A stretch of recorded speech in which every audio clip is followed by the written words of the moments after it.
Hello दोस्तों, मैं प्रदीप शुक्ला आपका स्टडी अड्डा में बहुत बहुत स्वागत करता हूं। उम्मीद करते हैं आप अच्छे होंगे, स्वस्थ होंगे और आपकी तैयारी, आपकी पढ़ाई बहुत ही बेहतरीन तरीके से चल रही होगी। तो आज मैं आपके लिए लेकर के हाजिर हूं CUET का प्रैक्टिस टेस्ट 20th का सेकेंड पार्ट। फर्स्ट पार्ट में हम लोगों ने रीजनिंग के 12 क्वेश्चन सॉल्व किए थे। तो जिन्होंने अभी तक फर्स्ट पार्ट नहीं देखा तो ज़रूर देख लें।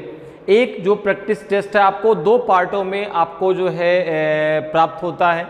ठीक है, फर्स्ट पार्ट में 12 to 14 क्वेश्चन और सेकंड पार्ट में भी आपके 12 to 14 क्वेश्चन। तो दोनों पार्ट को मिला के आपको 25 से 28 तक क्वेश्चन जो है प्राप्त होते हैं। तो अगर अभी तक आपने इसके फर्स्ट पार्ट को नहीं देखा तो जरूर देख लीजिए और हर एक पार्ट का डिटेल्ड सॉल्यूशन आपको मिलता है। ठीक है ना, केवल क्वेश्चन का आंसर नहीं, जिस टॉपिक से भी क्वेश्चन पूछा जाता है उस टॉपिक के भी बेसिक कॉन्सेप्ट को हम लोगों ने क्लियर किया है और फिर जो है क्वेश्चन को डिस्कस किया है, ताकि उसके अलावा यदि दूसरा कोई क्वेश्चन, उस टॉपिक से कोई क्वेश्चन पूछा जाए तो उसको आप बहुत आसानी से सॉल्व कर सके, ताकि कम समय में एक बहुत अच्छी प्रिपरेशन आपकी हो सके, बहुत अच्छी तैयारी आपकी हो सके, ताकि आप भी बहुत अच्छा स्कोर कर पाएँ और जो कॉलेज आप चाहते हैं वो कॉलेज आपको प्राप्त हो सके। ठीक है ना। तो जो आपका जनरल टेस्ट का पार्ट आएगा थर्ड सेक्शन में, उसमें आपका मैथ है, रीजनिंग है और जनरल नॉलेज, इन तीनों से क्वेश्चन पूछे जाएंगे। तीनों से 25 क्वेश्चन पूछे जाएंगे। टोटल आपके 75 क्वेश्चन होंगे। आपको 60 क्वेश्चन करने हैं। ठीक है ना। आपको कितने करने हैं? 60 क्वेश्चन करने हैं, 60 मिनट में करने हैं। तो रीजनिंग की अगर बात करते हैं तो रीजनिंग टफ नहीं है। रीजनिंग के लिए अगर एक क्वेश्चन के लिए आप 5 से 10 मिनट देते तो आराम से आप एक क्वेश्चन लगा पाएंगे। तो यहां पर केवल रीजनिंग में टाइमिंग का सारा खेल है। अब अगर 25 क्वेश्चन आपको करने तो आपको कैसे उनको 10 to 15 मिनट में कर लेना है, ये सीखना है आपको। और उसके लिए केवल ये चीज है कि आपका कॉन्सेप्ट क्लियर होना चाहिए। अगर कॉन्सेप्ट क्लियर है ना हर एक टॉपिक को लेकर के रीजनिंग में, तो आप बहुत आसानी से जो है रीजनिंग के क्वेश्चनों को सॉल्व कर पाएंगे। क्योंकि रीजनिंग टफ नहीं, रीजनिंग तो केवल एक लॉजिक है, सब्जेक्ट तो कोई रीजनिंग है ही नहीं। इसलिए लॉजिक अगर क्लियर है, कॉन्सेप्ट क्लियर कैसे करना है, तो आप बहुत आसानी से कर पाएंगे। और अभी तक जितने हम लोगों ने प्रैक्टिस टेस्ट सॉल्व किए हैं, हर एक में आप देखेंगे तो आपको पूरा टोटल पूरा का पूरा बेसिक कॉन्सेप्ट के साथ डिटेल सोल्यूशन मिलता है, ताकि कम समय में आपकी बहुत ही बेस्ट तैयारी हो सके। ठीक है ना। क्योंकि समय आपके पास कम है। मई में आपका यूजी का एग्जाम है, CUET का जो यूजी का पेपर होने वाला मई में है, 21 या 22 मई से आई थिंक आपका जो है पेपर स्टार्ट हो जाएगा। ठीक है ना। तो इसलिए जो है समय कम है और तैयारी हमारी अच्छी होनी चाहिए। कैसे हो सकती है भाई? क्वेश्चन भी तैयार हो रहा है और आपका टॉपिक भी क्लियर हो रहा है। ठीक है ना। तो चलिए आज की क्लास को स्टार्ट करते हैं। और अभी तक जिन्होंने भी उन सारे प्रैक्टिस टेस्ट को नहीं सॉल्व किया है, उन सारे वीडियोस को नहीं देखा है, तो जरूर देख लीजिए, ताकि आपका भी अच्छा जो प्रिपरेशन है ना आपकी बहुत अच्छी हो सके। जो लोग मेरे साथ लगातार तब से जुड़े हुए, उनका प्रिपरेशन देखो बहुत अच्छे लेवल पे पहुंच चुकी है, क्योंकि वो लगातार उन चीज़ों को सॉल्व कर रहे हैं। ठीक है ना। हर एक टॉपिक, आप देखो 2 चीज़ें हैं, उनका टॉपिक भी कंप्लीट है और प्लस नंबर आप क्वेश्चन का जो कलेक्शन है ना वो भी उनके पास अच्छा खासा है। तो इसलिए जो है अगर अभी तक आपने उन सारे वीडियोस को नहीं देखा तो जरूर देखिए। चलिए आज क्लास को स्टार्ट करते हैं। आज की जो क्लास है वो 13th क्वेश्चन से स्टार्ट होगी, क्योंकि जो फर्स्ट आपका जो पार्ट था उसमें हम लोगों ने 12 क्वेश्चन सॉल्व किए थे। ठीक है। तो कह सकते हैं कि आज की क्लास का आपका फर्स्ट क्वेश्चन, और वैसे अगर कहा जाए तो जो है आपका सेकेंड पार्ट है ये। फर्स्ट पार्ट में हम लोगों ने 12 क्वेश्चन सॉल्व किए थे, तो यहाँ से 13 क्वेश्चन से स्टार्ट होगा। क्वेश्चन है देखिए 13th आपका कि in the following question 5 words have been given out of which 4 are alike in some manner, why the 5th one is different, choose out the odd one. निम्नलिखित प्रश्न में 5 शब्द दिए गए हैं, जिनमें से 4 किसी प्रकार से एक जैसे हैं, 5वां भिन्न क्यों है? ये आपको बताना है भाई, क्यों भिन्न है वो विषम का चयन कीजिए। तो देखिए 5 ऑप्शन दिए गए हैं, 5 में से जो 4 हैं वो आपके क्या है? समान हैं। पांचवा जो है वो कौन सा है जो भिन्न है, और भिन्न है तो क्यों भिन्न है, कारण क्या है। जैसे दिया गया आपको दिसंबर, फरवरी, मार्च, जुलाई एंड मई। अब इनमें 5 में से 4 किसी प्रकार से समान है, वो अपना एक ग्रुप बनाते हैं, और एक है जो कि इनके ग्रुप में नहीं आता। तो अब यहां पर देखो बहुत सिंपल सा क्वेश्चन है। ये क्वेश्चन अगर आप टॉपिक की बात करें तो ये टॉपिक है आपका क्लासिफिकेशन। ये जो क्वेश्चन पूछा गया है वो पूछा गया है क्लासिफिकेशन से। क्लासिफिकेशन की अगर हम बात करते हैं तो क्लासिफिकेशन हम 3 प्रकार से पढ़ते हैं। फर्स्ट टाइप होता है आपका वर्ड क्लासिफिकेशन, शब्दों का वर्गीकरण। दूसरा है नंबर क्लासिफिकेशन, संख्याओं का वर्गीकरण। और तीसरा है आपका अल्फाबेट क्लासिफिकेशन, अल्फाबेट क्लासिफिकेशन अर्थात अक्षरों का वर्गीकरण। अब ये क्वेश्चन आपका पूछा गया वर्ड क्लासिफिकेशन से, शब्दों के वर्गीकरण से। तो अब देखो अगर हम यहाँ पे बात करते हैं तो देखो दिसंबर। अब दिसंबर की अगर बात करें, अगर हम बात करें दिसंबर की, तो दिसंबर में 31 डेज होते हैं। अगर बात करें फरवरी की तो फेब में आपके 28 या 29 डेज होते हैं, ठीक है ना। अगर हम बात करें मार्च की तो मार्च में आपके 31 डेज होते हैं, 31 डेज होते हैं। अगर बात करें हम जुलाई की तो जुलाई में भी आपके 31 डेज होते हैं। अगर हम बात करें मई की तो मई में भी आपके 31 डेज होते हैं। तो यहाँ पर देखो, अब अगर यहाँ पर देखो तो कौन सा आपका आंसर होगा, बी जो है वह इनके ग्रुप से अलग है। जो फरवरी है वो इनके ग्रुप से अलग है। क्यों? क्योंकि बाकी जितने आपके महीने, भाई ये तो एक कैलेंडर के पूरे मंथ दिए गए हैं ना, जनवरी, फरवरी, मार्च, अप्रैल, मई, जून, जुलाई, अगस्त, सितंबर। तो इसमें जो है आपके चाहे वो दिसंबर हो, चाहे जुलाई हो, चाहे मार्च, चाहे मई, ये 31 डेज के होते हैं। और जो फरवरी है वो 28 या 29 डेज का होता है। क्लियर है? तो यहाँ पे आंसर हो जाएगा ऑप्शन बी, ठीक है। फरवरी इनके ग्रुप से अलग है क्योंकि बाकी 31 के हैं और फरवरी 28 या 29 का होता है। जब साधारण वर्ष आता है तो 28 का, और जब लीप ईयर आता है तो आपका 29 डेज की फरवरी होती है। क्लियर है? चलिए आगे बढ़ते हैं, अगले क्वेश्चन पर आते हैं। अगला क्वेश्चन देखिए भाई, 14 नंबर क्वेश्चन है आपका। ये क्वेश्चन जो है कह रहा है कि Mandar started moving towards west from his home and took a right turn after moving 15 metre straight, then he again move to 22 metre straight and took a right turn, he took 3 more right turn after that, can you tell the direction he is travelling in with respect to his home. Mandar अपने घर से पश्चिम की ओर चलना शुरू करता है और 15 metre सीधे चलने के बाद दाएं मुड़ता है। फिर वह फिर से 22 मीटर सीधे चलता है और दाएं मुड़ता है। इसके बाद उसने 3 और दाएं मुड़े। क्या आप बता सकते हैं कि वह अपने घर के संदर्भ में किस दिशा में यात्रा कर रहा है? ईस्ट में कर रहा है, वेस्ट में कर रहा है, नॉर्थ वेस्ट में कर रहा है कि साउथ ईस्ट में कर रहा है? देखो जरा भाई, तो अब देखो यहाँ पे ये क्वेश्चन पूछा गया आपका डायरेक्शन टेस्ट से। किससे पूछा गया है? डायरेक्शन टेस्ट टॉपिक से पूछा गया है। फर्स्ट पार्ट में भी ये क्वेश्चन आपका डायरेक्शन से पूछा गया था। तो अब देखो डायरेक्शन की अगर हम बात करें तो आपके इसमें 4 डायरेक्शन मेन होती हैं जिनको हम इस प्रकार से ड्रॉ करते हैं, ठीक है ना। इन सेंटर पॉइंट के द्वारा ये डायरेक्शन आपस में कनेक्टेड होती हैं। ये डायरेक्शन होती है आपकी ईस्ट, इसके जस्ट अपोजिट हो जाएगी आपकी इधर वेस्ट, ऊपर की तरफ होती है आपकी नॉर्थ डायरेक्शन और नीचे की तरफ होती है आपकी साउथ डायरेक्शन। क्लियर है? और ये 2 डायरेक्शन आपस में जब मिलती हैं तो एक राइट एंगल बनाती हैं, अर्थात यह एंगल 90 डिग्री का होता है, यह भी एंगल आपका 90 डिग्री का, ये भी एंगल आपका 90 डिग्री का और ये भी एंगल आपका 90 डिग्री का होता है। टोटल हम 8 डायरेक्शनों के बारे में चर्चा करते हैं। 4 तो आपकी मेन डायरेक्शन है और 4 आपकी ये मिडिल डायरेक्शन है। 4 जो है आपकी ये मिडिल डायरेक्शन है जो 90 डिग्री को 45 डिग्री में डिवाइड कर देती है, ठीक है ना। जो 90 डिग्री को 45 डिग्री में क्या कर देती हैं? डिवाइड कर देती हैं। तो यहाँ से ये इस प्रकार से जाएगा और यहाँ पर जो है ये सेंटर पॉइंट है जिसके द्वारा आपस में सब कनेक्टेड रहते हैं। ये डायरेक्शन हो जाएगा नॉर्थ ईस्ट, ये डायरेक्शन हो जाएगा आपका साउथ ईस्ट, ये डायरेक्शन हो जाएगा आपका साउथ वेस्ट, और ये डायरेक्शन हो जाएगा आपका नॉर्थ वेस्ट। ठीक है ना। ये जो पूरा ये एंगल की बात मैंने बताई थी आपको कि ये आपका 90 डिग्री का होता है, अर्थात ये पूरा जो सर्कल है ना, ये पूरा सर्कल आपका 360 डिग्री का होता है।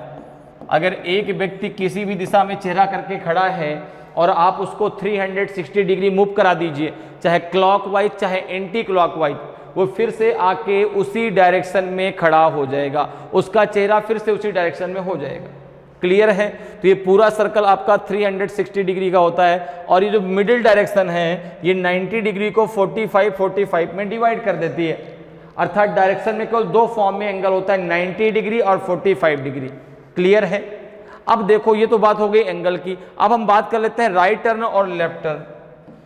तो जब आप क्लॉकवाइज मूव करेंगे, जब डायरेक्शन में आप क्लॉकवाइज मूव करेंगे, जब आप क्लॉकवाइज मूव करेंगे तो आप हमेशा राइट टर्न लेंगे।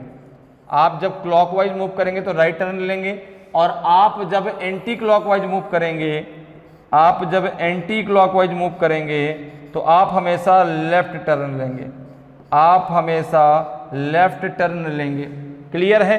तो जब क्लॉकवाइज चलेंगे तो राइट टर्न लेंगे, जब एंटी क्लॉकवाइज चलेंगे तो आप लेफ्ट टर्न लेंगे। ठीक है। जैसे इसको आप ऐसे भी समझ सकते हैं, आप जो है ईस्ट की तरफ चेहरा करके खड़े हैं, क्लॉकवाइज में आप साउथ में जाएंगे, एंटी क्लॉकवाइज में आप जो है अर्थात राइट टर्न में आप साउथ में जाएंगे और लेफ्ट टर्न में आप नॉर्थ में जाएंगे। इसी प्रकार से अगर आप साउथ में खड़े हैं तो राइट टर्न में वेस्ट और लेफ्ट टर्न में आप ईस्ट में जाएंगे। वेस्ट में अगर आप खड़े हैं चेहरा करके तो राइट टर्न में नॉर्थ और लेफ्ट टर्न में साउथ। अगर आप जो है नॉर्थ में चेहरा करके खड़े हैं तो राइट टर्न में आपका क्या होगा ईस्ट, और लेफ्ट टर्न में आपका क्या होगा वेस्ट। क्लियर है। मिडिल डायरेक्शन का भी लेफ्ट राइट आपको इसी प्रकार से लेना है, क्लॉकवाइज में राइट और एंटी क्लॉकवाइज में आप लेफ्ट लेंगे। ठीक है। अब जरा जाइए अपने क्वेश्चन पे। अब हम क्वेश्चन के थ्रू बनाते हैं इसका डायग्राम। डायग्राम बनाने में डिस्टेंस का एक बहुत बड़ा रोल होता है। देखो कैसे क्वेश्चन कह रहा है कि Mandar started moving towards west from his home and took a right turn after moving 15 metre straight. देखो जो आपको डायग्राम बनाना स्टार्ट करना है वो हमेशा अपने सेंटर पॉइंट से करना है। ये सेंटर पॉइंट है जहां पे चारों डायरेक्शन आपके दिमाग में है। इधर की तरफ जाएंगे तो ईस्ट है, इधर की तरफ जाएंगे तो वेस्ट है, ऊपर की तरफ जाएंगे तो आपका नॉर्थ है, नीचे की तरफ जाएंगे तो साउथ है। क्लियर है। अब वो जो है वेस्ट की तरफ चलना शुरू करता है, कितना चलता है 15 मीटर। तो आपने एक दूरी बना ली इस प्रकार से, और ये दूरी जो है हो गई आपकी 15 मीटर। ठीक है ना। ये दूरी आपने बना ली यहाँ से, ये सेंटर पॉइंट हो गया जहाँ चलना शुरू किया, और ये दूरी है आपकी 15 मीटर। इसके बाद फिर क्या कह रहा है 15 metre straight, then he west, एक minute, Mandar started moving towards west from his home and took a right turn after moving 15 metre straight. अब देखो यहाँ से वह राइट टर्न लेगा, राइट टर्न मतलब क्लॉकवाइज मतलब ऊपर की तरफ चलेगा, और कितना चलेगा straight. Then he again move to 22 metre. तो यहाँ से जब ये राइट टर्न लेगा इस प्रकार से ऊपर की तरफ तो ये चलेगा 22 मीटर। कितना चलेगा 22 मीटर चलेगा। ठीक है ना। तो यहाँ पहुँच गया 22 मीटर। आगे जरा देखो क्या है, आगे है आपका जो है and took are right turn. ठीक है ना। ही टुक 3 मोर राइट टर्न। अब देखो यहाँ से जब वह जा रहा था नॉर्थ में, फिर से वह राइट टर्न लेता है, इसके बाद 3 राइट टर्न वह और लेता है जिनमें कोई डिस्टेंस नहीं दी गई थी, जिनमें कोई डिस्टेंस नहीं दी गई थी। अब देखो तो उनको राइट टर्न आप अपने अकॉर्डिंग करा सकते हैं। देखो यहाँ पे एक राइट टर्न ये हो जाएगा, ये जाएगा आपका कहाँ नॉर्थ में। ठीक है ना। ये राइट टर्न हो गया, ये जाएगा नॉर्थ में। इसके बाद राइट टर्न ये होगा, ये जाएगा कहाँ आपका जो है ये जा रहा है साउथ में, ये जा रहा है साउथ में। और एक राइट टर्न और होगा तो ये जाएगा कहाँ वेस्ट में, ये जाएगा कहाँ वेस्ट में। मेरी बात समझ रहे हो। देखो जब ये नॉर्थ में जा रहा था, ठीक है ना, तो एक बार राइट टर्न हुआ, ठीक है ना, इसके बाद 3 राइट टर्न और हैं। तो जब नॉर्थ में, जब ये नॉर्थ में जाए तो ईस्ट में जाने लगा, यहाँ से राइट टर्न लेगा तो कहाँ जाएगा साउथ में, यहाँ से राइट टर्न लेगा तो कहाँ जाएगा वेस्ट में, और यहाँ से जब राइट टर्न लेगा तो फिर से कहाँ जाएगा ये, फिर से जाएगा ये नॉर्थ में, फिर से कहाँ जाएगा ये नॉर्थ में। ठीक है ना। अब ये क्वेश्चन कह रहा है कि क्या आप बता सकते हैं कि वो अपने घर के संदर्भ में किस दिशा में यात्रा कर रहा है। अब एक चीज देखिए, यहां पे अगर हम बात करें तो घर तो उसका यहां पर है, घर तो उसका यहां पर है, ठीक है ना, घर उसका यहां पर है, और यहां से हमें बताना है कि वह यहां अपने घर के संदर्भ में किस दिशा में यात्रा कर रहा है। तो यहां पर देखिए डायग्राम आपका बन के तैयार हो गया। तो पूछ रहा है कि घर के संदर्भ में किस दिशा में है। देखो अब ये जा रहा है नॉर्थ में। कहां जा रहा है? नॉर्थ में। ये है उसका घर, ये है उसका घर। अब दूरी तो दी नहीं गई है, तो भाई अगर हम डायरेक्शन की बात करें तो कोई इस डायरेक्शन में है, ये इस डायरेक्शन में है, इस डायरेक्शन में, इसी डायरेक्शन में तो है देखो। और ये डायरेक्शन क्या है? तो आपने कहा ये ईस्ट है, ये वेस्ट है, ये नॉर्थ है, और ये आपका साउथ है। तो ये जो है नॉर्थ वेस्ट डायरेक्शन में है, नॉर्थ वेस्ट डायरेक्शन में है। तो ऑप्शन सी आपका सही आंसर हो जाएगा। एक तरीका तो ये है कि पूरा का पूरा आप डायग्राम बना लीजिए। दूसरा तरीका क्या हो सकता है, जरा उसको भी समझ लीजिए। देखिए अगर हम बात करें तो यहां पे जो आपके टोटल टर्न है, अगर मैं आपसे कहूं तो टोटल टर्न कितने हैं, तो आपने कहा 5 राइट टर्न है, 5 राइट टर्न है, 5 बार उसको टोटल दायां मुड़ना है। तो देखो जरा यहां पर आप ये समझ लीजिए कि जो डायरेक्शन में लेफ्ट और राइट आपस में कैंसिल हो जाते हैं, ठीक है ना, और 3 राइट बराबर 1 लेफ्ट के होता है। इस बात को भी ध्यान रखिएगा, 3 राइट बराबर 1 लेफ्ट के। तो अब देखो अगर मैं यहां से 3 राइट निकाल लूं, ठीक है ना, तो कितने राइट बचेंगे? 2 राइट बचेंगे। तो इसको मैं लिख सकता हूं लेफ्ट फिर राइट टर्न फिर राइट टर्न। भाई 5 बार ही तो उसको राइट टर्न लेना है, तो 3 राइट टर्न बराबर 1 लेफ्ट टर्न के। अब देखो तो 1 लेफ्ट टर्न हो गया, 2 राइट टर्न हो गए, लेफ्ट से राइट आपका कैंसिल हो जाएगा। अब देखो इसको कितनी आसानी से आप कर सकते हैं कि ये उसका घर है और वो जा रहा था कहां? वेस्ट में, वो जा रहा था वेस्ट में, और यहां से एक राइट टर्न लेगा तो कहां जाएगा? नॉर्थ में, और नॉर्थ में जब जाएगा तो उसका जो डायरेक्शन होगा घर के संदर्भ में क्या होगा? नॉर्थ वेस्ट में होगा, ठीक है ना, अर्थात उत्तर पश्चिम में होगा। बात मेरी समझ में आ रही? इस तरीके से भी आप कर सकते हैं। एक तरीका तो ये है, ये आपका फर्स्ट तरीका है कि आपने पूरा का पूरा डायग्राम बना के बता दिया कि भाई नॉर्थ वेस्ट में है। यहां से देखो डायरेक्शन पूछा गया, यहां पे वो खड़ा, ये डायरेक्शन आपका आ गया नॉर्थ वेस्ट।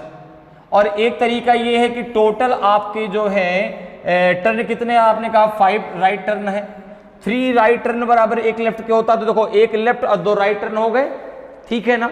तो लेफ्ट से राइट आपके डायरेक्शन में कैंसिल हो जाता है, तो लेफ्ट से राइट कैंसिल हो गया, एक बार उसको राइट मुड़ना है। तो वो अपने घर से कहां चला था? वेस्ट में। इसके बाद एक राइट टर्न करने के बाद कहां जाएगा? नॉर्थ में। तो वो है अपने घर से नॉर्थ वेस्ट डायरेक्शन में है। आप ऐसे भी कर सकते हैं कि डायरेक्ट ये आपका जो डायग्राम है ना, ये वाला डायग्राम, ये यहां पर मैंने बनाया, ध्यान रखिएगा। तो ऐसे भी आप कर सकते हैं डायरेक्ट, ठीक है ना। दोनों तरीके मैंने आपको समझा दिए, क्लियर है। तो ऑप्शन सी आपका सही आंसर हो जाएगा। अगले क्वेश्चन पर आते हैं। अगले क्वेश्चन को जरा डिस्कस करते हैं। 15th नंबर क्वेश्चन है, देखिए 15th नंबर क्वेश्चन, पहले क्वेश्चन को रीड कर लेते हैं, ठीक है ना। क्वेश्चन है कि Hema who is Sahil's daughter says to Anjali, your mother Rekha is the younger sister of my father, who is the 3rd child of Captain Rathore. How is Captain Rathore related to Anjali?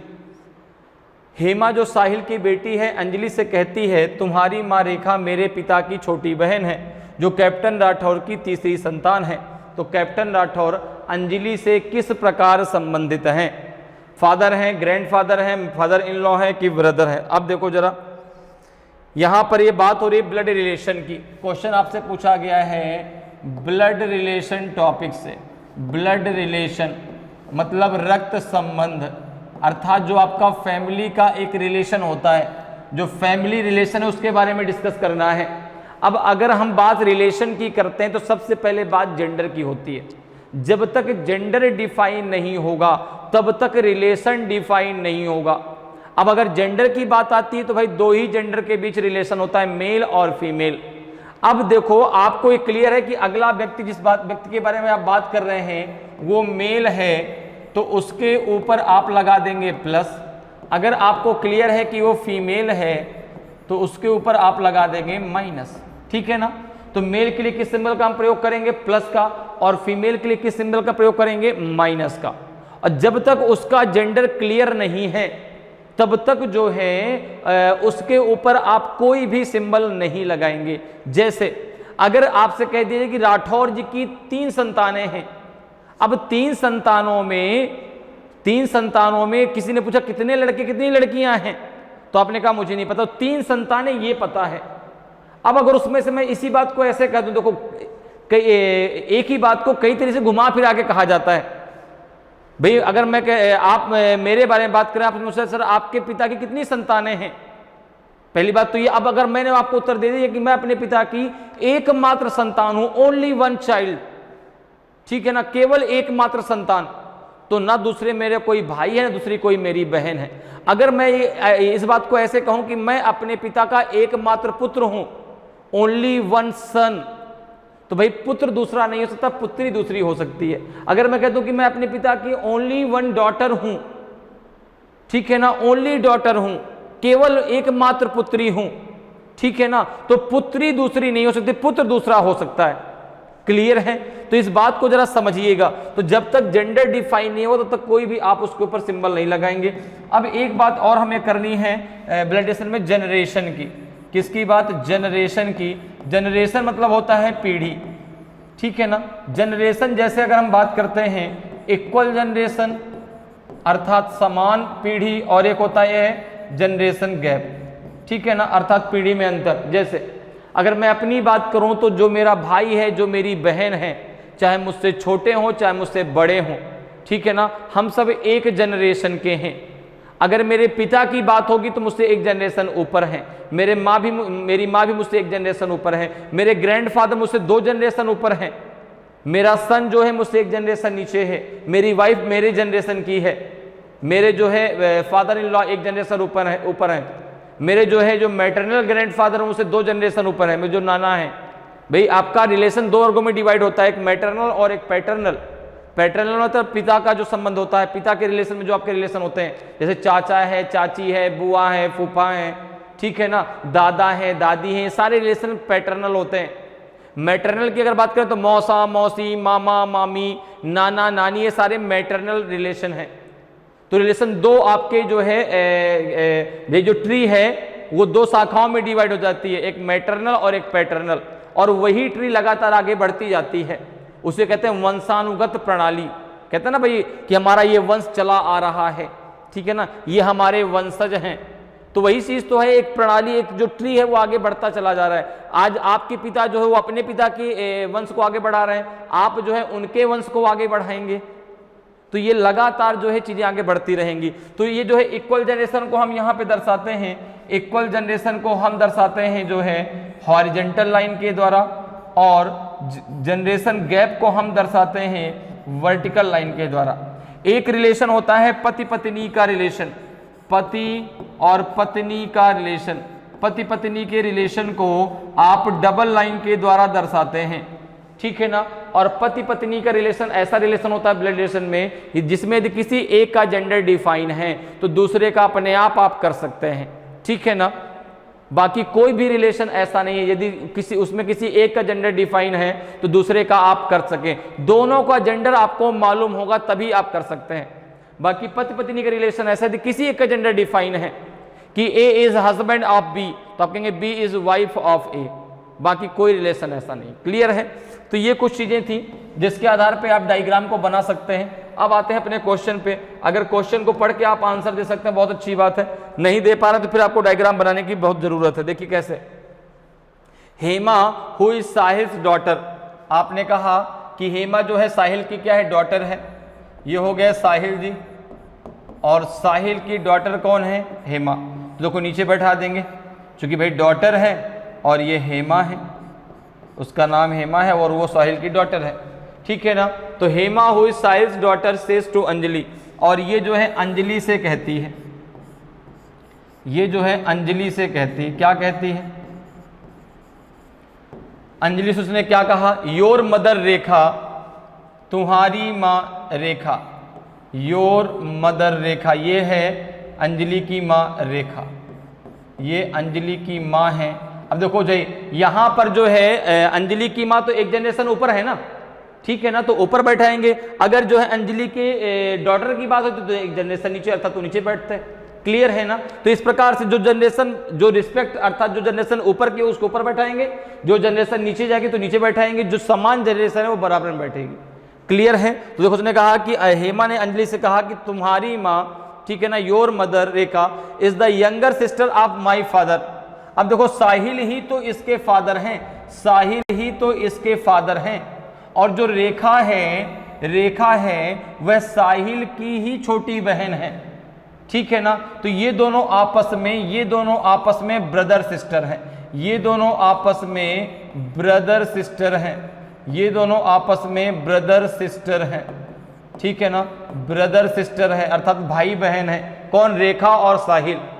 अर्थात जो रेखा है वह हेमा की aunty हुई अर्थात बुआ हुई। Clear है। अब देखो जरा यहां पर अंजलि और हेमा दोनों आपस में कजिन है।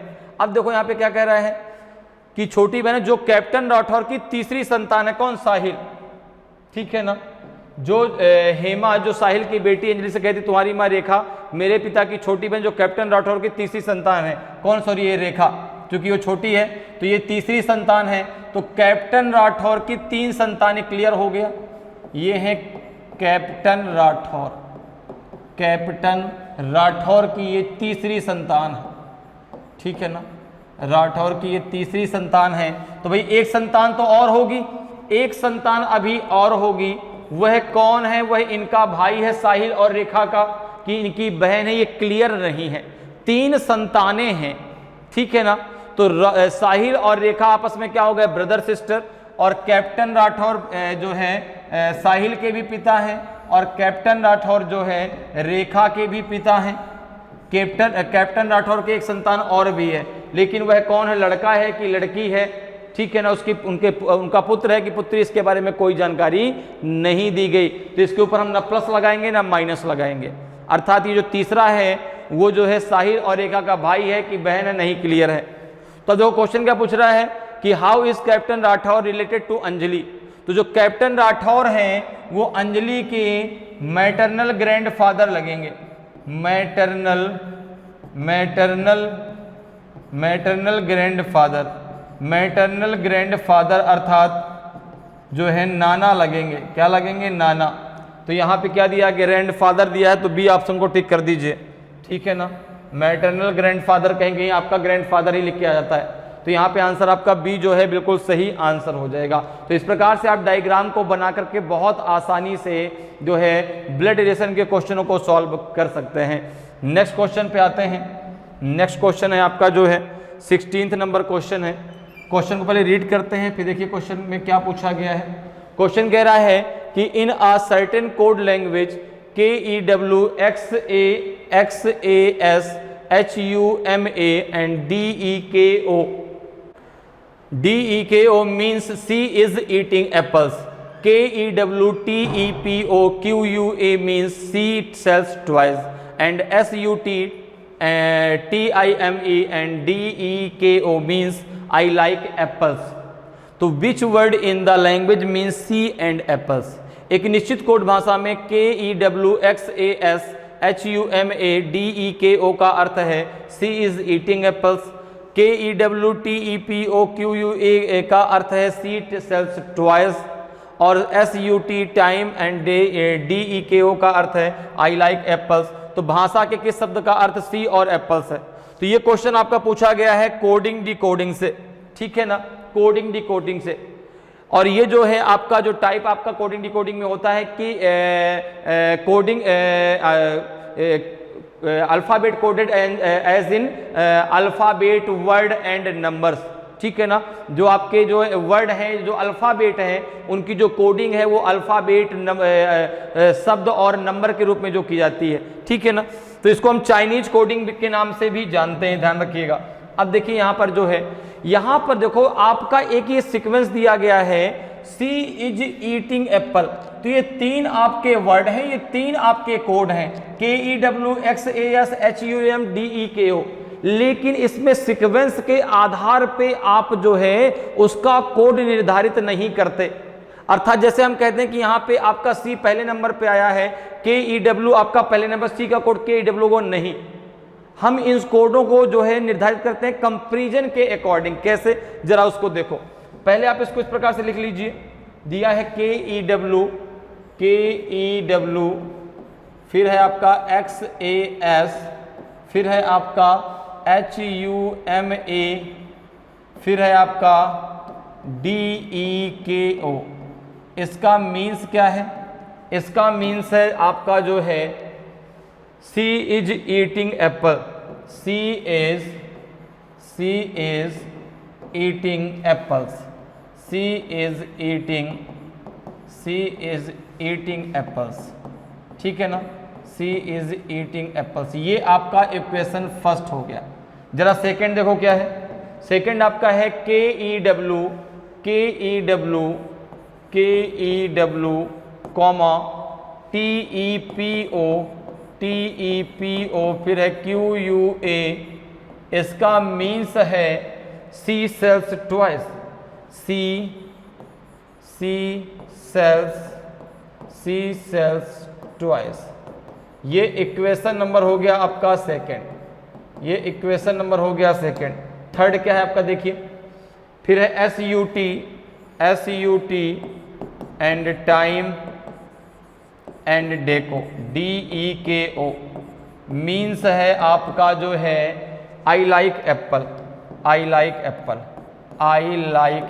अब देखो आई लाइक एप्पल, तीन आपके वर्ड हैं, तीन आपके इधर के ये वर्ड है, इधर के ये कोड हैं। अब आपसे पूछा है कि सी और एप्पल के लिए कोड क्या होगा, तो ये जो है आपका तीसरा इक्वेशन हो गया। ये कौन सा हो गया? तीसरा। तो अब जो है आपको निकालना कैसे है, जिस वर्ड का कोड आपसे पूछा गया है या तो वो दो जगह कहीं पर कॉमन हो या फिर अपनी लाइन में सिंगल बचे। जैसे मुझसे पूछा गया सी का कोड SHE। अब देखो अगर मैं देखूं तो फर्स्ट में भी SHE आया है, सेकंड में भी SHE आया है। अब देखो फर्स्ट और सेकंड में SHE के अलावा कुछ और कॉमन है क्या? आपने कहा नहीं, और कोई कॉमन नहीं है। तो अगर मैं फर्स्ट और सेकंड का दोनों का आपस में कंपैरिजन करता हूं तो देखो यहाँ पे SHE है, यहाँ पर भी SHE है, कोड में कुछ ना कुछ कॉमन होगा। आपने कहा KEW, तो आपका जो है SHE का कोड क्या निकल के आया? KEW निकल के आया। अब इसी प्रकार से आपसे एप्पल का पूछा गया है, तो आपने कहा कि अगर मैं देखूं तो फर्स्ट और थर्ड ले लेता हूं। फर्स्ट और थर्ड लेने पे दोनों में एप्पल कॉमन है। देखो यहां पर भी एप्पल है और फर्स्ट में यहां पर भी एप्पल है, ठीक है ना। कोड में क्या कॉमन है? आपने कहा DEKO यहां भी है, तो एप्पल का कोड क्या हो गया? एप्पल का कोड हो जाएगा DEKO, ठीक है ना, DEKO। तो ये तो पूछ रहा है सी का कोड KEW, एप्पल का डेको। तो डेको एंड KEW किस में है? आपका ऑप्शन सी में है, तो ऑप्शन सी आपका सही आंसर हो जाएगा, ठीक है ना। क्लियर है, समझ में बात आ रही है। अब जैसे एक चीज जरा सोचो, अगर मैं आपसे कहता कि यहां पर देखो अब कुछ फर्स्ट में और सेकंड में कुछ कॉमन है, नहीं है। फर्स्ट में थर्ड में कुछ कॉमन है, नहीं है। सेकंड में और थर्ड में कुछ कॉमन है, नहीं है। तो अगर आपसे कहा जाता कि आप मुझे बताओ कि सेल का कोड क्या होगा, SELL, सेल्स का कोड क्या होगा, ठीक है ना। तो अब देखो यहां पर दो आपके वर्ड बचे, सेल्स और टॉयज, दो कोड बचे, टेपो और क्यूओ। तो आपने कहा कि सेल्स का जो कोड है ना वो टेपो भी हो सकता है और आपका QUA भी हो सकता है, इनमें से कोई भी एक हो सकता है, ठीक है ना। तो जब या तो वो अपनी लाइन में सिंगल बचे या तो फिर वो जो है आपस में कहीं दो जगह कॉमन हो, तो आप उसका कोड आसानी से निकाल सकते हैं। तो सी का कोड KEW और एप्पल का निकाला जाएगा डेको, तो KEW और डेको जो है इसका आंसर हो जाएगा। तो ऑप्शन सी आपका सही आंसर होगा। अगले क्वेश्चन पर आते हैं। अगला क्वेश्चन देखिए आपका 17 नंबर का क्वेश्चन है और ये क्वेश्चन आपका पूछा गया स्टेटमेंट एंड कंक्लूजन से, ठीक है, अर्थात कथन और निष्कर्ष टॉपिक से। कथन कह रहा है आपका कि सम डॉग्स आर हॉर्सेस, कुछ कुत्ते घोड़े हैं। नो हॉर्स इज ब्लैक, कोई घोड़ा काला नहीं है। कंक्लूजन है आपका सम डॉग्स आर ब्लैक, कुछ कुत्ते काले हैं। दूसरा है some dogs are not black, कुछ कुत्ते काले नहीं हैं। अब देखो अब यहाँ पे जो आपको आंसर देना है वो A, B, C और D के अकॉर्डिंग देना है। तो स्टेटमेंट कंक्लूजन को हम सिलोगिज्म के नाम से भी जानते हैं। ठीक है ना, जिसे हम बोलते हैं हिंदी में न्याय निगमन। अब देखो यहां पर जो स्टेटमेंट कहेगा, स्टेटमेंट जो भी आपसे कहेगा उसको आपको 100% सही मान करके चलना है। स्टेटमेंट के साथ कोई आर्गुमेंट नहीं होगा। तो जितनी जानकारी आपको स्टेटमेंट दे रहा है वो आपके लिए 100% सही है। भाई जो उसने बता दिया वो आपके लिए 100% हो गया। जिसने जो जानकारी दे दी, जैसे मेरा नाम उसने बता दिया इनका नाम ये है, ठीक है ना, फला फला इनका नाम प्रदीप शुक्ला है। अब तीसरे ने पूछा ये रहते कहाँ हैं, तो आपने कहा मुझे इसके बारे में नहीं पता यार, क्योंकि उन्होंने केवल मुझे क्या बताया कि ये मेरा नाम प्रदीप शुक्ला है, ठीक है ना। अब वो रहते कहाँ हैं और उनका गांव कौन सा है, वो आए कहाँ से, इसके बारे में मुझे कोई जानकारी नहीं है। तो जितनी जानकारी स्टेटमेंट आपको दे रहा है वो आपके लिए 100% है और उसी के आधार पर आपको कंक्लूजन निकालना है, और जो कंक्लूजन निकालेंगे वो भी 100% सही होना चाहिए, अर्थात यहाँ पे 50% के कोई चांस नहीं। अब जरा देखो अगर हम बात करें तो यहां पर आपके 3 वर्ड मेन होते हैं। देखो एक आपका सम, एक आपका ऑल और एक आपका नो। अब इन तीनों का डायग्राम कैसे बनता है, हम स्टेटमेंट के थ्रू डायग्राम बनाते हैं। तो यहां पर देखो स्टेटमेंट अगर कुछ ऐसा दिया हो, स्टेटमेंट अगर दिया हो आपका कि some A are B, some A are B, तो इसका डायग्राम कैसे बनेगा, इसका डायग्राम देखो बनेगा ये ए हो गया, ये बी हो गया, ये ए हो गया, ये बी हो गया। तो सम के लिए डायग्राम ऐसे बनेगा। अगर यही स्टेटमेंट ऐसा दिया जाता आपका कि all A are B, all A are B, सभी ए बी हैं, तो ये हो जाएगा आपका ए और ये हो जाएगा आपका बी, सभी ए बी हैं। यही स्टेटमेंट अगर ऐसा दिया जाता कि no A are B, no A are B, तो इसका डायग्राम ऐसे बनता कि ये हो गया आपका ए और यहाँ पे आपका हो जाएगा बी, इन दोनों के बीच कोई रिलेशन नहीं है, ठीक है ना। तो सम के लिए इस प्रकार से आप डायग्राम बनाएंगे, ऑल के लिए आप इस प्रकार से बनाएंगे और नो के लिए आप इस प्रकार से जो है डायग्राम को बनाते हैं। अब देखिए आप जो डायग्राम बनाएंगे वो स्टेटमेंट के अकॉर्डिंग बनाएंगे, जैसे ठीक है मैंने आपसे पहले कह रखा कि स्टेटमेंट जो कहेगा वो आपके लिए क्या 100% सही होगा।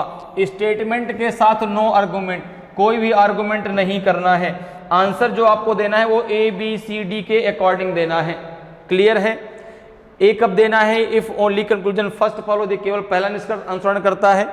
बी देना है कब, if only conclusion second follows.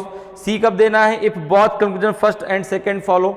D देना है तब if neither conclusion first nor second follow.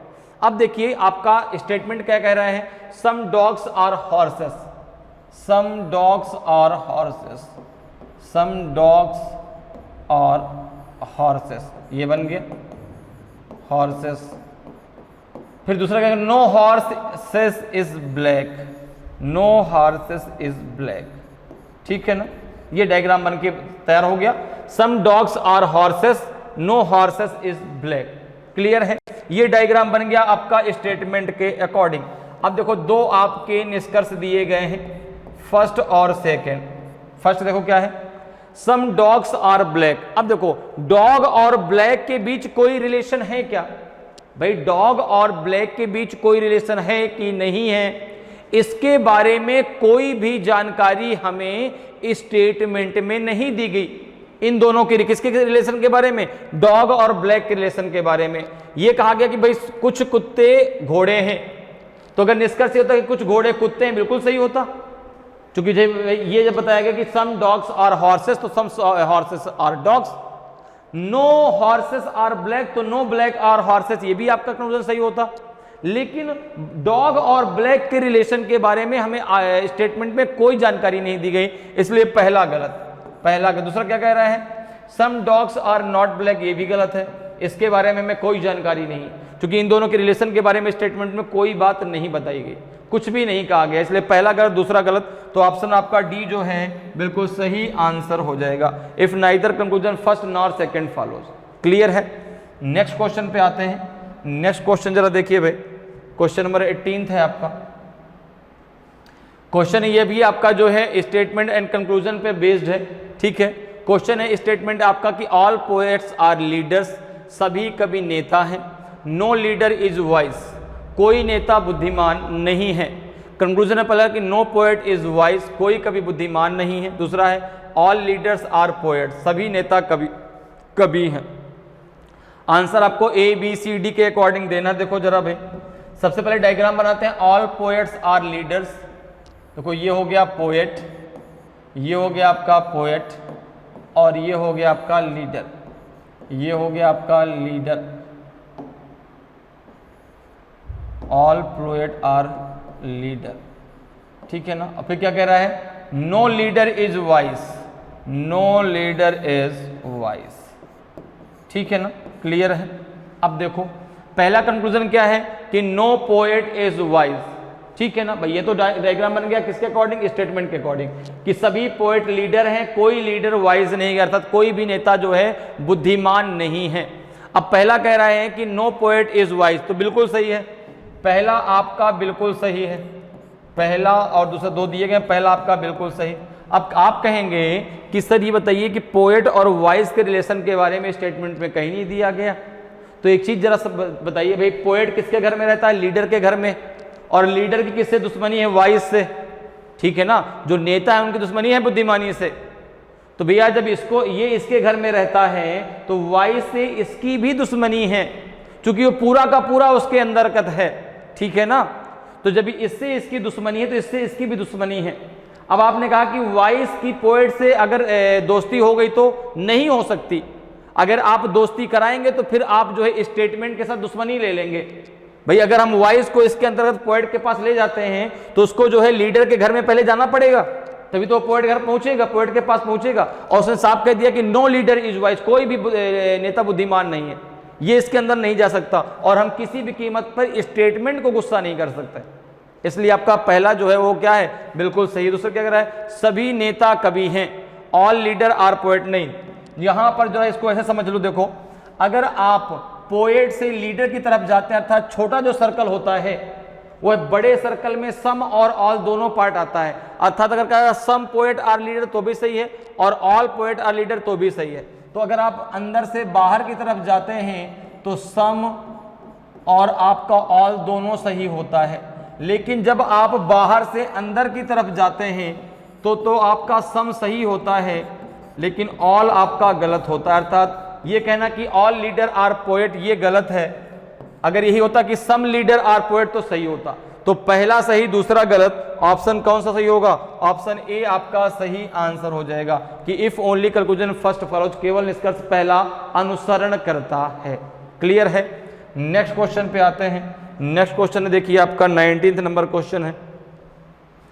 Question को पहले रीड कर लेते हैं भाई, क्वेश्चन क्या कह रहा है। क्वेश्चन है कि in the following question a statement is followed by two explanatory statement numbered first and second.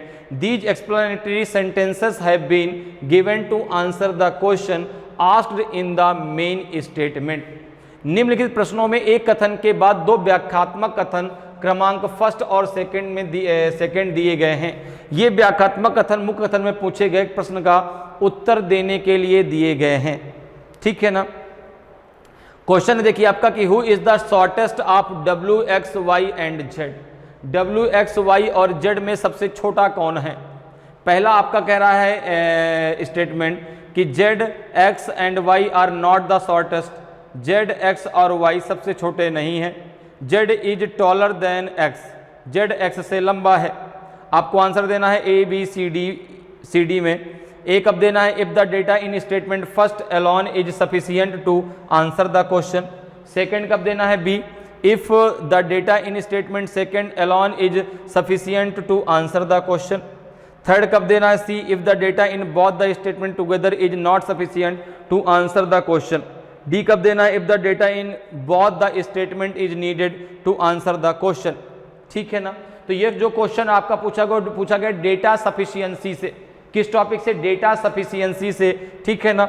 अब देखो यहां पर आपको एक क्वेश्चन पूछा गया कि चार मित्र हैं, W है, X है, Y है और Z है, इनमें सबसे छोटा कौन है। तो पहला स्टेटमेंट क्या कह रहा है, ठीक है ना, आपको जो है सॉर्टर बताना सबसे छोटा कौन है इन चारों में। तो पहला स्टेटमेंट कह रहा है कि Z, X और Y ये आपके सबसे छोटे नहीं है। Z, X और Y, Z, X and Y are not the shortest, सबसे छोटे नहीं है, तो एक ही तो बचा डब्ल्यू, डब्ल्यू सबसे छोटा होगा भाई। जब जेड, एक्स और वाई ये तीनों सबसे छोटे नहीं हैं तो चार ही तो दोस्त हैं, तो फिर चौथा कौन बचा? जेड, जेड जो है सबसे छोटा होगा। अब देखो पहले से ये चीज निकल आई ना, पहले से ये चीज निकल आई, पहले से आपका निकल आया कि सबसे छोटा कौन है? आपका डब्ल्यू। क्योंकि जेड, एक्स और वाई ये तीनों छोटे नहीं है सबसे, तो भाई एक ही बचा डब्ल्यू, डब्ल्यू सबसे छोटा होगा। दूसरे स्टेटमेंट का कोई मतलब है नहीं, क्योंकि इसमें कह रहा है कि Z is taller than x, तो दूसरे स्टेटमेंट का कोई मतलब नहीं है, क्योंकि यहाँ पे अगर हम जेड को उससे बड़ा बनाएंगे भी तो भी उससे कोई फर्क नहीं पड़ने वाला। तो केवल पहला अकेले ही आंसर देने के लिए पर्याप्त है। तो यहाँ पे जो आंसर हो जाएगा वो आपका ए होगा, क्योंकि जो आपका फर्स्ट स्टेटमेंट में डेटा दिया गया है वो अकेले ही आंसर देने के लिए पर्याप्त है। तो आंसर सी, आपके आंसर ए आपका सही आंसर हो जाएगा। क्लियर है? नेक्स्ट क्वेश्चन में आते हैं। नेक्स्ट क्वेश्चन देखिए, ये क्वेश्चन भी आपका जो है उसी टॉपिक से है, डेटा सफिशिएंसी से है। तो यहां पर देखो क्वेश्चन आपका क्या दिया गया है कि what time did the flight take off today, आज फ्लाइट ने कितने बजे उड़ान भरी। अब इस क्वेश्चन का आंसर आपको बताना है, ठीक है ना। इस क्वेश्चन का आंसर हमें क्लियर मिलना चाहिए। जैसे पिछले वाले में देखो मिला कि भाई सबसे छोटा कौन निकल के आया? आपका जो है डब्ल्यू। अब वो पहले वाले स्टेटमेंट से निकल आया, सेकंड का कोई काम ही नहीं था, इसलिए उसमें आंसर क्या हो गया आपका ए। यहां पर आपको answer A B C D में ही देना है, ठीक है ना। अब देखो बताना है कि भाई जो फ्लाइट है, फ्लाइट कितने बजे उड़ान भरी, अर्थात कितने बजे वह उड़ गई। तो यहां पर देखो पहला क्या कह रहा है कि the scheduled time of the flight is 16:30, उड़ान का निर्धारित समय 16:30 है। Generally the flight leaves on time, आमतौर पर फ्लाइट समय पर रवाना होती है। होती है वो बात अलग है, अभी आज कितने टाइम रवाना हुई ये आपसे पूछ रहा है, ठीक है ना। आज जो है फ्लाइट ने कितना टाइम जो है टेक ऑफ किया ये आपसे पूछा जा रहा है। उसका टाइम क्या है, वह कितने बजे आमतौर पर उड़ती है, ऐसा कुछ भी नहीं आपसे पूछा रहा है, एकदम एग्जैक्ट टाइम पूछ रहा है। तो क्या एग्जैक्ट टाइम आप फर्स्ट के आधार पर निकाल सकते हैं? बताइए जरा। तो ये तो उसके समय दिया गया, इतने समय पर वो उड़ती है। दूसरे में बताया कि जनरली ऐसा होता है, आज पता नहीं क्या हुआ है, आज वह टाइम पर उड़ी, उसने टेक ऑफ किया है कि नहीं किया इसके बारे में मुझे कोई जानकारी नहीं है। हाँ, आमतौर पर वह फ्लाइट टाइम पर ही जाती है, तो आज भी टाइम पर गई होगी ये भी तो नहीं हम कह सकते, ठीक है ना।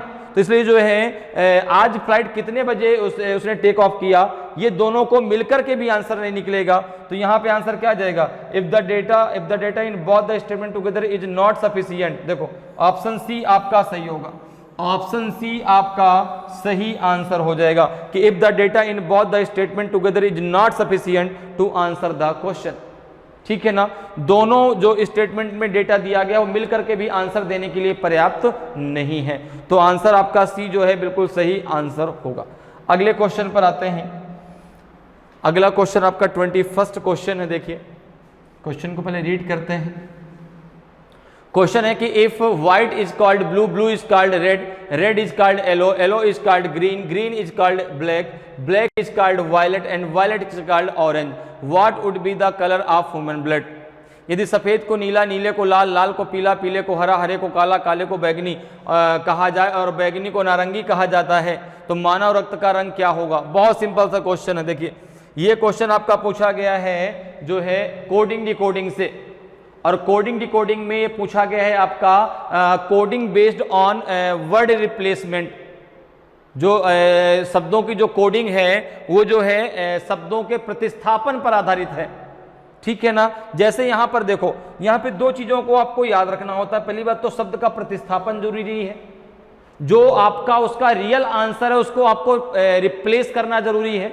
दूसरा ये है कि आपको पीछे मुड़कर नहीं देखना। जैसे ब्लू का रिलेशन किससे, ब्लू को क्या कहा गया, तो आपने कहा ब्लू को रेड कहा गया, ब्लू को रेड कहा गया, रेड को येलो कहा गया, येलो को क्या कहा गया, येलो को ग्रीन कहा गया, येलो को ग्रीन कहा गया, ग्रीन को क्या कहा गया, ग्रीन को ब्लैक कहा गया, ब्लैक को क्या कहा गया, ब्लैक को वायलेट कहा गया, ब्लैक को वायलेट कहा गया, वायलेट को क्या कहा गया, वायलेट को ऑरेंज कहा गया।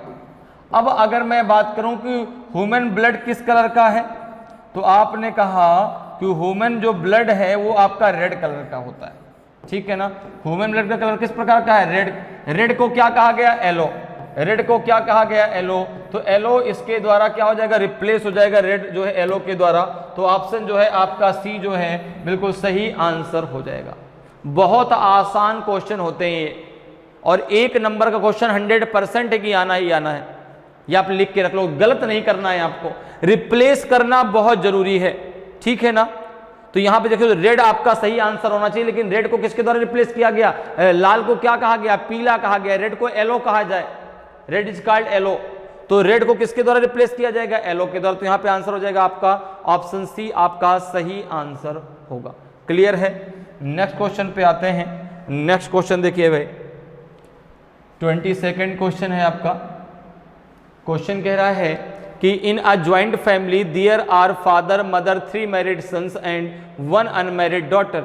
Of the sons 2 have 2 daughters each and 1 has a son. How many female members are there in the family? एक संयुक्त परिवार में पिता माता 3 विवाहित पुत्र एवं 1 अविवाहित पुत्री है। बेटों में से 2 की 2 बेटियां हैं और 1 का 1 बेटा है। परिवार में कितनी महिला सदस्य हैं? तो बहुत ही सिंपल सा क्वेश्चन है। देखिए नंबर ऑफ फीमेल पर्सन्स पूछा है इस फैमिली में। तो देखो सबसे पहले देखो माता पिता, ये आपके पिता और ये माँ, ये हो गए। इनके 3 पुत्र हैं, 3 पुत्र हैं, तीनों विवाहित है। 1 पुत्र है, ये भी विवाहित है। 1 पुत्र और है, इसका भाई, ये भी विवाहित है, ठीक है ना। 1 पुत्र और है, 1 पुत्र और है, ये भी विवाहित है। 1 पुत्री है इनकी जो कि अविवाहित है। 1 पुत्री है भाई, 3 पुत्र हो गए। देखो 1 2 और 3, ये तीनों भाई हैं, तीनों विवाहित हैं, तो तीनों की पत्नियां हैं। 1 अविवाहित इनकी बहन है, अर्थात इन जो इनके माता पिता हैं उनके 1 अविवाहित पुत्री भी है, ये इनकी अविवाहित अनमैरिड डॉटर है। अब देखो क्या कह रहा है कि 2 बेटों में से 2 की 2 पुत्रियां हैं, ठीक है, 2 बेटियां हैं। जैसे मान लो सपोज करो इसके 2 बेटियां हैं, इसके 2 बेटियां हैं, एक ये है और एक बेटी और है। इसके भी 2 बेटियां हैं, इसके भी 2 बेटियां हैं, और एक के जो है 1 बेटे के 1 बेटा है। इस बेटे के आप 1 बेटा मान लो, ये 1 बेटा हो गया, ठीक है ना। तो परिवार में कितनी महिला सदस्य देखो जरा भाई, आपने कहा 1 2 3 4, तो यही हो गई 5 6, नहीं 5 फिर 6 7 8 9 है टोटल। तो अगर बात करें तो कितनी है? 9 है टोटल जो है फीमेल पर्सन्स, ठीक है ना। 9 फीमेल पर्सन भाई। 3 पुत्र हैं, तीनों विवाहित, 3 पत्नियां उनकी हो गई, 1 उनकी अनमैरिड सिस्टर भी है, तो 3 1 4 हो गई।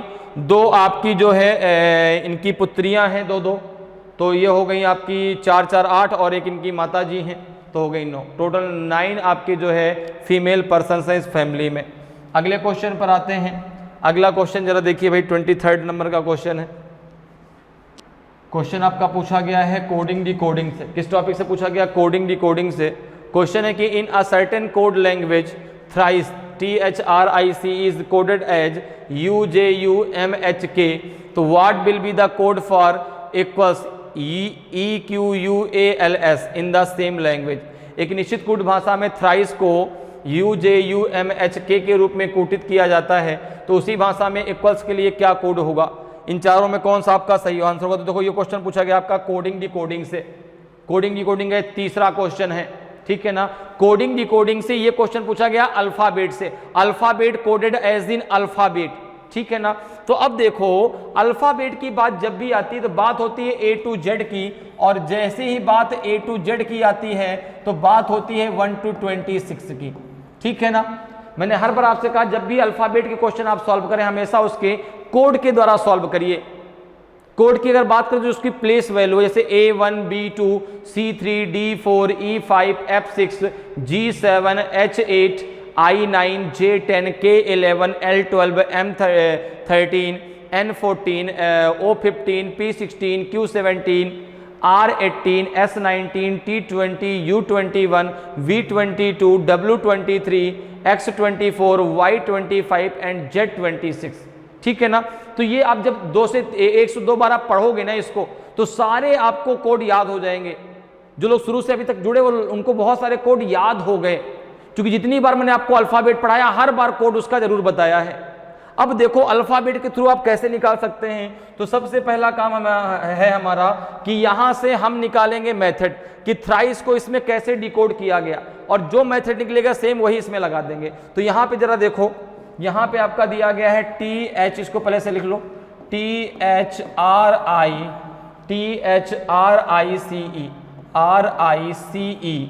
थ्राइस को किस में डिकोड किया गया है? आपने कहा UJU ठीक है ना। अब जरा देखो, अगर मैं कोड की बात करूं तो T का code 20, H8, R18, I9, C3 and E5। Okay, U21, J आपका 10 होता है, U21 है, M13 है, H8 है एंड K11 होता है। ठीक है, अब जैसे ही आपने कोड लिखे सारे के सारे राज आपके सामने आ गए, सारे के सारे राज खुल के सामने आ गए। अब देखो आपको क्या करना है, 20 का संबंध 21 से, 8 का संबंध 10 से, ठीक है ना, 18 का संबंध 21 से। अब आप अल्फाबेट को भूल जाओ, अब आप नंबर पे वर्क करिए। तो देखिए अगर आप यहां पर देखें तो 20 का 21 से रिलेशन कैसे आएगा? आपने कहा प्लस का 1 कर दीजिए। 8 का रिलेशन 10 से कैसे आएगा? प्लस का 2 कर दीजिए। यहां पे देखो प्लस का 3, एक जो मेथड मिलेगा उसका एक सीक्वेंस चलेगा। अब देखो यहां प्लस का 3 तो यहां प्लस का 4 होगा, यहां प्लस का 5 होगा, यहां प्लस का 6 होगा, देखो हो भी रहा है। अब सेम यही जो मेथड आपका निकला, आगे अगर अल्फाबेट आता तो प्लस का 7 होता, प्लस का 8 होता, प्लस का 9 होता, ये आगे लगातार बढ़ते हुए चला जाएगा। तो अब देखो यही सेम मेथड आप इक्वल में लगा दो, यही आपसे पूछा गया इक्वल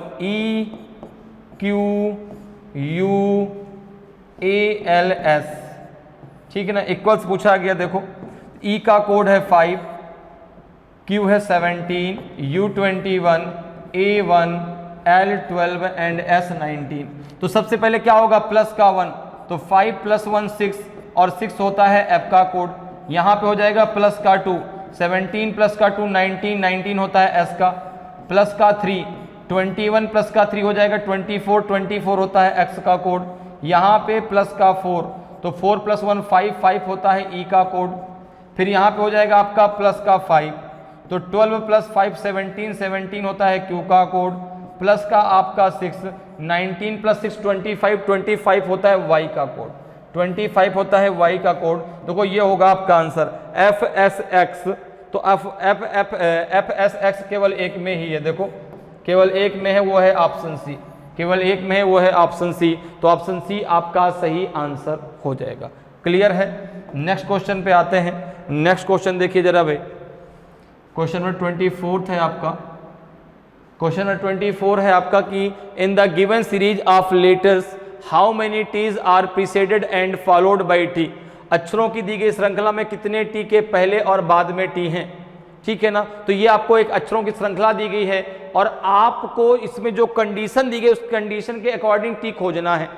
तो उसने कहा है कि आपको इसमें बताना कितने टी ऐसे हैं जिनके पहले भी टी हो और बाद में भी टी हो, अर्थात 3 टी एक सीक्वेंस में होने चाहिए, बीच में टी, उसके पहले भी टी, उसके बाद में भी टी। देखो भाई कितने हैं ऐसे, कोई है यहाँ पर भाई इस वाले में?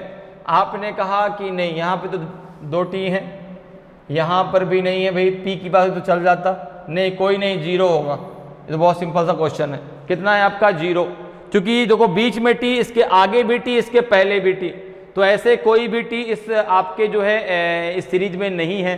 तो ऑप्शन आपका ए जो है बिल्कुल सही आंसर होगा, 0 आपका सही आंसर होगा। अगले क्वेश्चन पे आ जाओ। क्वेश्चन है नंबर आपका 25 नंबर का क्वेश्चन है। इस क्वेश्चन को जरा सॉल्व करिए भाई। ये क्वेश्चन है आपका जो है मैथमेटिकल ऑपरेशन से है। क्वेश्चन देखिए क्या है कि if divide means plus, minus means divide, multiply means minus and plus means multiply, then 36 × 4 bracket close -8 × 4 upon 4 + 8 × 2 + 16 / 1 = what? 0, 8, 12 की 16। तो देखो ये क्वेश्चन आपका पूछा गया है मैथमेटिकल ऑपरेशन से। मैथमेटिकल ऑपरेशन में सबसे पहला काम है आपका सिंबल को रिप्लेस करना।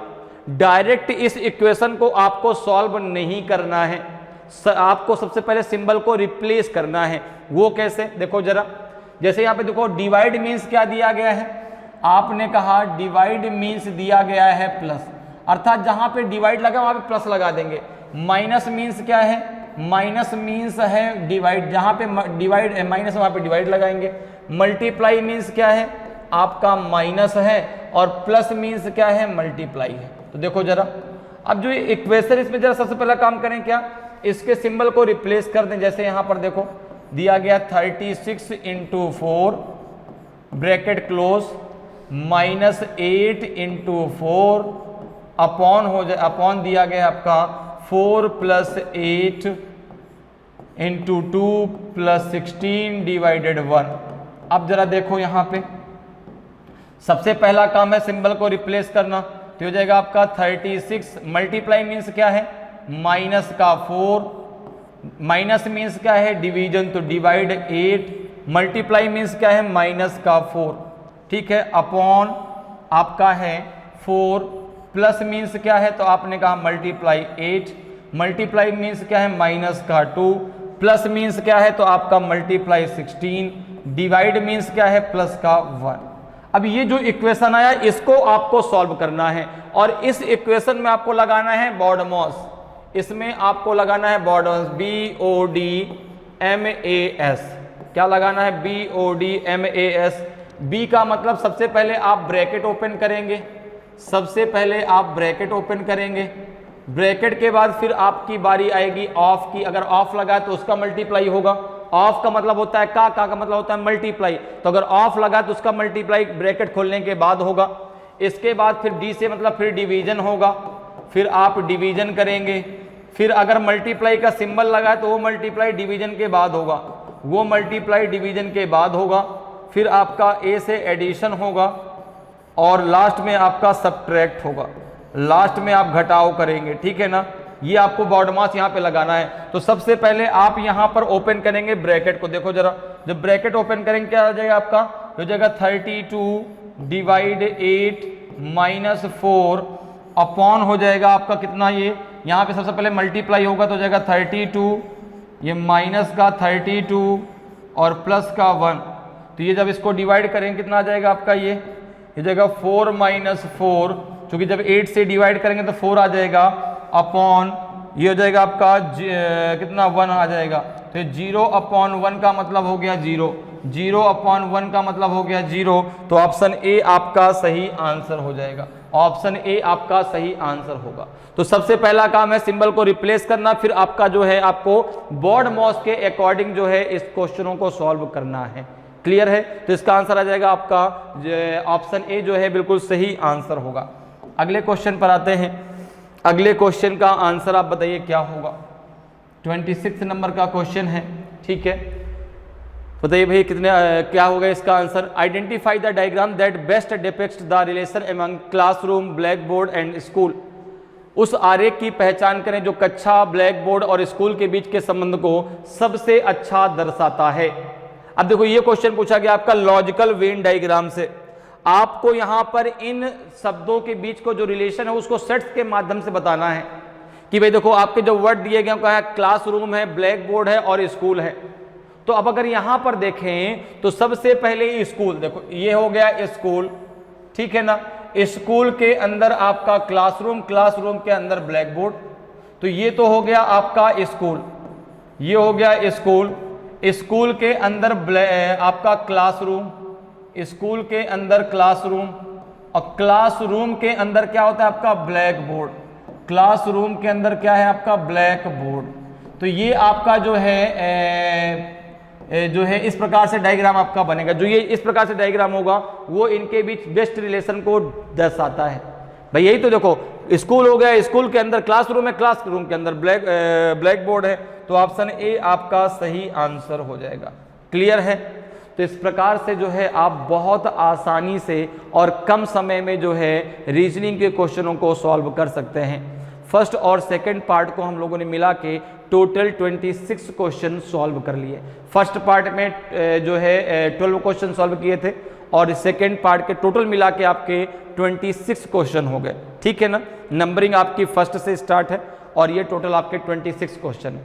क्लियर है? तो उम्मीद करते हैं कि आज जो हम लोगों ने पढ़ा है वो आपको बहुत अच्छे तरीके से समझ में आया होगा। जो बेसिक कॉन्सेप्ट हमने समझे हैं वो भी बहुत अच्छे से आपको क्लियर हुए होंगे। तो अगर आज की क्लास आपको अच्छी लगी हो, आज का वीडियो आपको अच्छा लगा हो और अभी तक आपने वीडियो को लाइक नहीं किया तो वीडियो को लाइक ज़रूर करें। अगर आप नए हैं और अभी तक आपने चैनल को सब्सक्राइब नहीं किया तो चैनल को सब्सक्राइब जरूर कर लें ताकि आपको क्लास की जानकारी समय समय पर मिलती रहे और आपकी तैयारी बेहतरीन तरीके से चलती रहे। तो आज इतना ही, फिर मिलेंगे। जय हिंद, जय भारत।